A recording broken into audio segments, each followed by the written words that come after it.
Tips for cutting sugar from the diet. The links between sugar consumption and devastating health problems are widely publicized. Not only is it a major player in the realm of weight gain and obesity, as well as a potential component in the onset of diabetes, but it can also be attributed to cerebral problems like memory loss and Alzheimer's. Simply cutting out table sugar is not enough to support the change necessary to reduce these risks. It's essential to take a deeper look at where these sugars are hidden and why we consume so much. Additionally, it's also important to become informed about which sugar substitutes and fat loss supplements are available to help reverse some of these negative effects. Some of the confusion in this area stems from misleading information put forth by the food industries regarding what their products really contain. Seeking information from sources outside of the packaging of your food can be vital in discerning what, in fact, sugar really is, where it comes from, and what its role is in our daily diets. It's also crucial to take into account what effects it can have on the body and where it contributes to health problems. Furthermore, how individuals can take action in reducing their own health risks and making sure that sugar additives start to become the exception rather than the rule. The USDA has estimated that, on average, each person consumes around 156 pounds of sugar annually. An even more frightening figure comes from looking at this on a daily level. The Center for Disease Control, CDC, estimates the average person consumes 27.5 teaspoons per capita of added sugar daily. Imagine putting that amount in 1 cup of coffee and you'll have some idea of the sheer bulk of this number. While these sums are almost unbelievable, the scope of it all becomes more clearly illuminated when sugar sources are put under the proverbial microscope. Most Americans are familiar with the food pyramid, the guide for daily healthy meal consumption as discerned by the USDA. Yet, over the years, its servings and recommendations have become slightly skewed.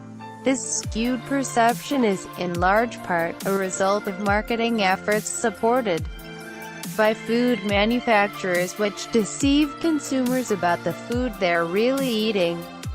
It's easy to remember the basics, that grains should constitute the greater part of the diet, that fats and sweets should be consumed in extreme moderation, and so on. As a basic principle, this is a good dietary guideline to follow. However, the pyramid does not take into account that several of the products available to consumers are prepackaged and processed. When we take a good hard look at the sugar levels that are hidden in these commonly consumed meals, it becomes clear that recommended consumption levels are grossly exceeded every day. Consumers are also met with a harsh reality when it comes to the process of breaking down sugars.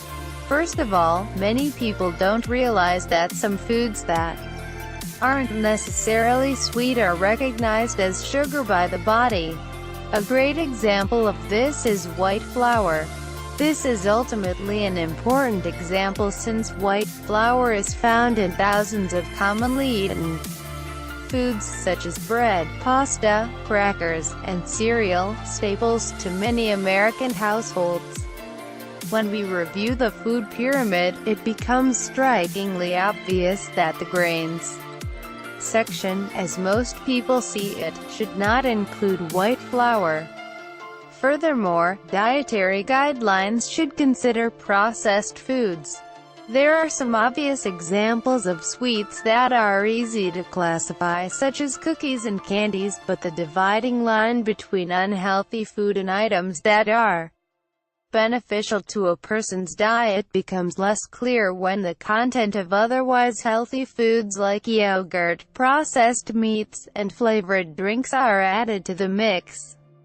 In understanding sugar's damaging effects, it's a good idea to look at how the body breaks down and digests this compound.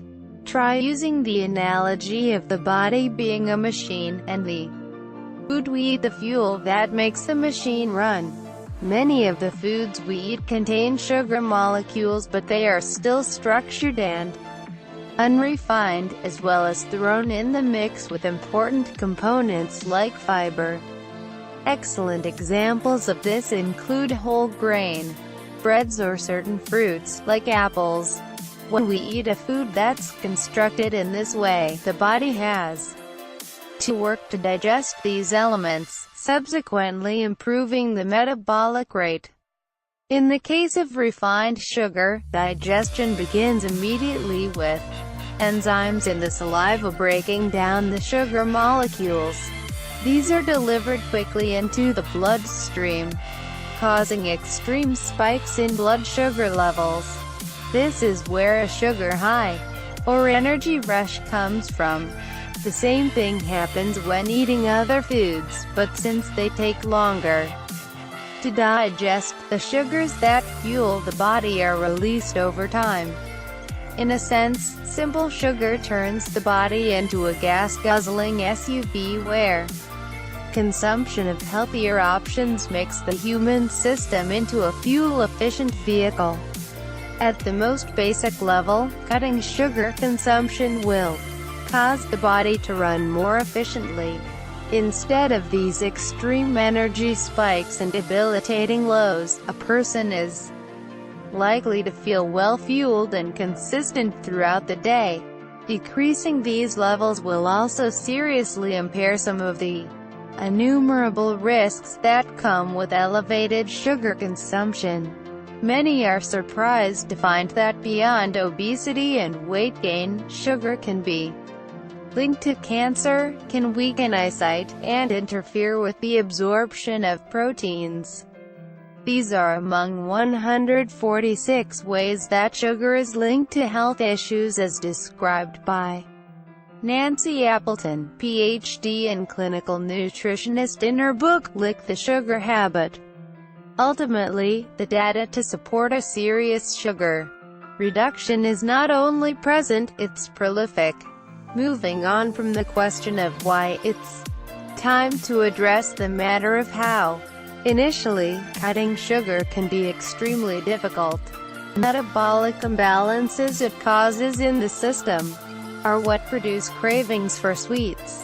It can be a helpful option to start the reduction process with artificial sweeteners like Splenda or Truvia. Another idea is to begin choosing foods whose sugar content is greatly reduced. Even in the case of fruit, you can make smarter choices than others. For example, choosing an apple, which is high in fiber and lower in their natural fructose content, provides a better choice than fruits like bananas or dates, whose sugar levels are sky-high. Frankly, there's no denying that sugars are going to be a constant invader in our diets. Unfortunately, every trip to the supermarket is filled with the bombardment of products that do not help our health battle. The object of most companies is to get us to consume, not take a look at what we are really putting into our systems.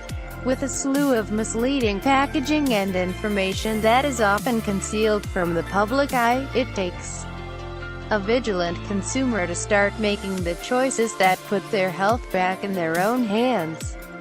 Being informed is one of the best weapons a person can have to fight health risks and prepare themselves to be an active and smart consumer.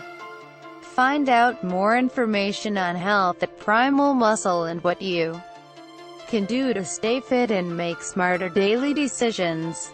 Originally published on Natural Pop. You may also like images of woman and white bread via Shutterstock. Next, read in a first, U.S. blames Russia for cyber attacks on energy grid. Washington, the Trump administration on Thursday blamed the Russian government for a campaign of cyber attacks stretching back at least 2 years that targeted the U.S. power grid, marking the first time the United States. Read more. A growing chorus objects to Confucius Institutes at American universities. A Massachusetts lawmaker is the latest dissenting voice against the presence of Confucius Institutes on American college campuses. Managed directly and funded by the Chinese regime, Confucius Institutes, CIS, have been criticized by concerned. Read more. Tariffs, Trump's prelude to ending unfair trade practices. President Donald Trump's new tariffs on imported steel and aluminum look like an effort that goes beyond its stated rationale of preserving national security. Tariffs could be the first of a number of. Read more.